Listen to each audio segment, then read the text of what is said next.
इस जदीद और तरक्की याफ्ता दौर में ताकत का मेयार ना तो जिस्मानी फिटनेस, ना दौलत और ना ही बंदूक या तलवार है, बल्कि ताकत का मेयार तालीम और कलम है। और बाकायदा दुनियावी तालीम का आगाज़ स्कूल से ही होता है। लेकिन क्या हो अगर आप किसी ऐसे मुल्क के स्कूल्स में पढ़े हो जहाँ पर आपको 12 से 14 घंटे स्कूल में ही गुजारने पड़े, या स्कूल इंतज़ामिया आपसे स्कूल की साफ़ सफाई का काम भी ले और आपको अपने लिए टॉयलेट पेपर घर से लाना पड़े। आज की वीडियो में हम आपको साउथ कोरिया के स्कूलों के कुछ ऐसे दिलचस्प और अजीबोगरीब रूल्स बताएंगे। आपसे गुजारिश है कि वीडियो को आखिर तक देखिएगा। तो शुरू करते हैं आज का काउंटडाउन।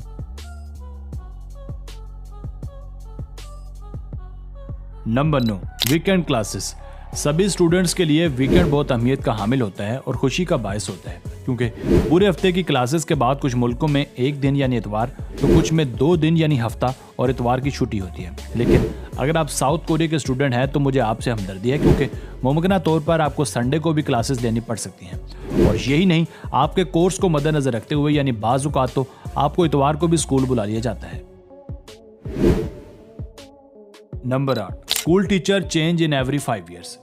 एशिया के ज़्यादातर मुल्कों में तो ऐसा ही होता है कि आप जिस टीचर के पास अपने बच्चे का एडमिशन करवाते हैं वो इतना पहले से उस स्कूल में पढ़ा रहा होता है कि शायद आप खुद भी उसके शागिर्द रहे हों। लेकिन साउथ कोरिया में ऐसा कुछ भी नहीं है, क्योंकि वहाँ के स्कूलों में मौजूद टीचर्स का, यहाँ तक कि प्रिंसिपल और वाइस प्रिंसिपल का भी हर 5 साल के बाद तबादला कर दिया जाता है।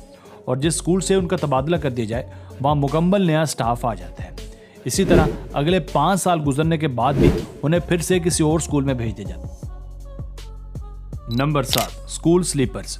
साउथ कोरिया के स्कूलों में ये रूल भी पाया जाता है कि आप घर से कोई सा भी जूता पहनकर स्कूल आ जा सकते हैं, लेकिन क्लासरूम में दाखिल होने से पहले आपको अपना ज़ाती जूता उतारना पड़ता है और स्कूल वालों की तरफ से दिए गए स्लीपर्स पूरे दिन के लिए पहने पड़ते हैं। यानी जब तक आप स्कूल में रहें आपको स्कूल स्लीपर्स पहनने पड़ते हैं। Number 6, extra classes. अगर आप साउथ कोरिया के स्कूलों में पढ़ने की ख्वाहिश रखते हैं तो आपका शेड्यूल बहुत बिजी होने वाला है, क्योंकि साउथ कोरिया के स्कूल्स में क्लासेस का आगाज़ तो सुबह 8:30 बजे हो ही जाता है। लेकिन दूसरे मुल्कों की तरह यहाँ के स्कूल 1:30 से 2:30 बजे के दरमियान बंद नहीं कर दी जाते, क्योंकि यहाँ स्टूडेंट्स को स्पेशल क्लासेस, एक्स्ट्रा क्लासेस और ट्यूशन की क्लासेस भी लेनी पड़ती हैं। और मज़े की बात यह है कि ये क्लासेस ऑप्शनल नहीं बल्कि कंपलसरी होती हैं। इसी वजह से साउथ कोरिया के स्कूल में पढ़ने वाले बच्चों का शेड्यूल बाज़ औक़ात इतना बिजी होता है कि वो स्कूल जाते तो 8:30 बजे हैं, लेकिन वापस घर आते आते उन्हें 9:30 हो ही जाता है। Number 5, students clean everything.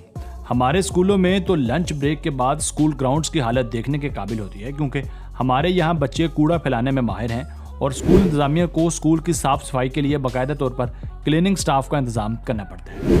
लेकिन साउथ कोरिया में ऐसा बिल्कुल भी नहीं है, क्योंकि वहाँ के स्कूलों में क्लीनिंग स्टाफ मौजूद ही नहीं होता, और अगर यह स्टाफ मौजूद होता भी है तो सिर्फ वाशरूम्स की सफाई के लिए।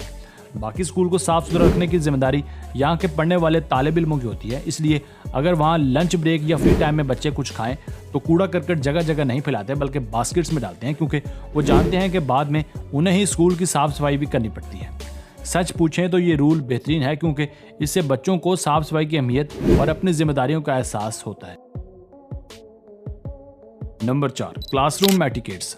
साउथ कोरिया में क्लासरूम्स के आदाब को बहुत ज़्यादा मलहूज़े खातिर रखा जाता है और यहाँ क्लासेस में 12 से 14 घंटे गुजारने के बाद भी आप जमाई तक नहीं ले सकते। और क्लासरूम्स में अगर टीचर मौजूद है और लेक्चर चल रहा है तो आपको किसी किस्म की बात नहीं कर सकते, यहाँ तक कि लेक्चर के दौरान आप सवाल भी नहीं कर सकते। ऐसा बिल्कुल नहीं है कि वहाँ के स्कूलों में सवाल करने को बुरा समझा जाता है, बल्कि लेक्चर के दौरान सवाल पूछना बुरा समझा जाता है। और न सिर्फ बुरा समझा जाता है बल्कि इसे उस्ताद की तौहीन के मुतरादिफ भी ख्याल किया जाता है। लेक्चर्स के बाद तलबा को बाकायदा वक्त दिया जाता है कि वो सवाल कर सकें। नंबर 3, साउथ कोरिया में स्टूडेंट्स को लंच स्कूल की तरफ से दिया जाता है।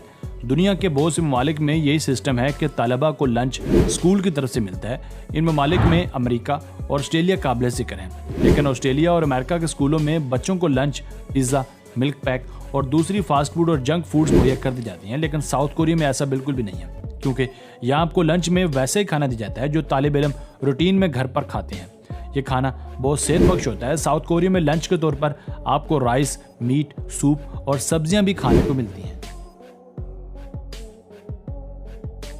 Number 2, bring your own toilet paper. South Korea के स्कूलों में आपको लंच के वक्त खाना तो मिलेगा, लेकिन वॉशरूम्स में टॉयलेट पेपर नहीं।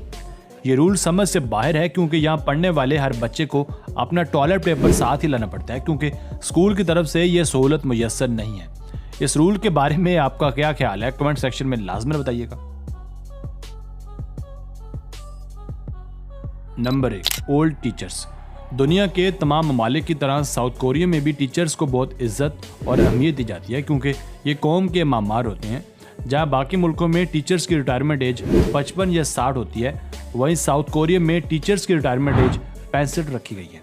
और टीचर्स की एज और तजर्बा जितना ज़्यादा हो उनके लिए उतने ही फ़वाइद और सहूलतें होती हैं। यहाँ के स्कूलों में बूढ़े टीचर्स को बहुत इज्जत की निगाह से देखा जाता है और स्टूडेंट्स भी उन्हें कभी तंग नहीं करते। तो बस यहीं तक थी आज की वीडियो। आपको इनमें से कौन सा रूल सबसे ज़्यादा पसंद आया, हमें कमेंट सेक्शन में लाजमी बताइएगा। अगर वीडियो पसंद आई हो तो प्लीज़ वीडियो को लाइक करके चैनल को भी सब्सक्राइब कर दीजिए। आपका बहुत शुक्रिया। मिलते हैं एक नई वीडियो के साथ। Keep watching.